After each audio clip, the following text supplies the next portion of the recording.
si pap, pa vin atake non. Ou kon nan rap kreol se mwen ki komande. Fè bak si pap, pa vin atake non. Sou pa pose sou ou gen step al metive. Fè bak si pap, pa vin atake non. Se tout kote m'passe yo di m'bay danje. Fè bak si pap, pa vin atake non. Ou deja wè hip hop kreol la pa semble. Fè bak si pap, pa vin atake. Gade a droite a gauche wap prè kode atake mate. Se tout pays le yap tandem yo di m'bay danje.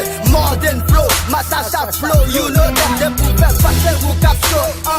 Papo ki pe yo, se tout pays musique mwen fè eko. Nan tout ghetto Miami, New York City de pou danse. Ou an fwe, an CD mwen ya pale. Ke sa kayen pou madame yo papo ki pe yo. Se travay ma travay pou rap kreol nan lot niveau.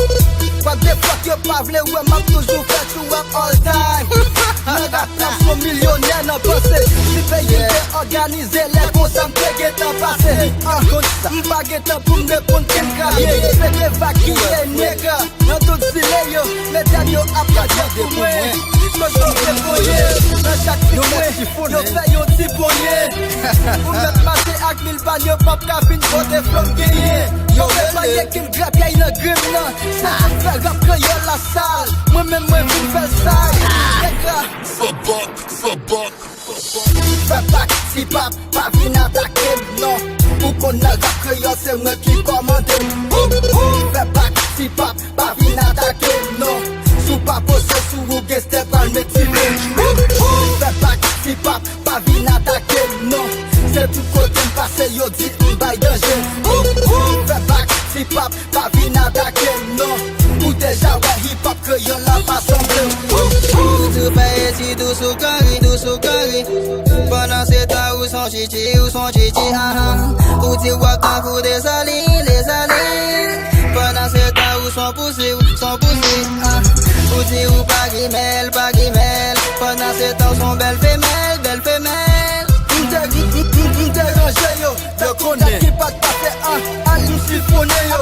Avan yo vin sifwen, met yo moun sou yo. Mre kase yo, mre chase yo. Se tout pat ka mre bale yo.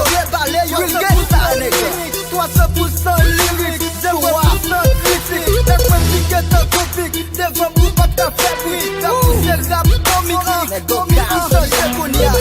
Get up, stand up, ou gen pou wè. Son hip hop ki ka, se kon sa fè. Sa plapa de kou yo pi Willy, ou pense se Willy. Easy, please, pa gen rasis. Gen sak fok, sa pis se go shit. Ou dwa pen jan a viv. Tout sak